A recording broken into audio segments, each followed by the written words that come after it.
Pour intégrer une démarche RSE dans une scale-up, évidemment, c'est un champ qui est en découverte, mais qui est très important puisque il est plus facile probablement d'intégrer la RSE dans la culture de l'entreprise à sa fondation et avant que la croissance s'opère. En termes de conduite du changement, c'est évident, mais c'est évidemment plus simple.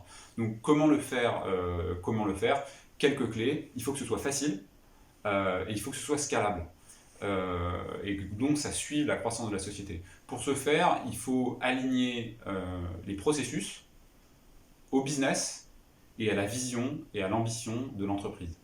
Ainsi, ça se fera naturellement. Une bonne manière pour le faire quand on est une scale-up, une société de croissance dans l'univers du logiciel par exemple, ou d'un produit qui soit plutôt physique, c'est d'intégrer la RSE et au process de l'entreprise et aux produits et services de l'entreprise. Comme ça, quand on va opérer le scale-up de la société, eh bien, comme la RSE sera nativement incluse dans les produits et services, la démarche va passer à l'échelle toute seule. Si on a mis ça dans la culture d'entreprise, dans les process, de manière identique, avec la croissance des effectifs, on va bien avoir une stratégie RSE qui passe à l'échelle.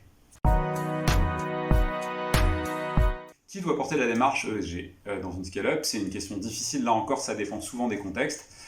J'aurais envie de dire le dirigeant, qui doit être sponsor du projet bien évidemment, mais parfois il n'a pas le temps ou pas l'envie, il ne porte pas les visions, il ne s'y reconnaît pas. Donc il faut que la vision soit portée par un mission statement ou par des personnes, mais que la mise en œuvre opérationnelle ne dépende pas d'une ou de quelle personne. Pour ça, il faut créer des comités, il faut identifier des porteurs de projets, des collaborateurs, des correspondants, pour que chacun fasse sa pierre et que ça avance tout seul.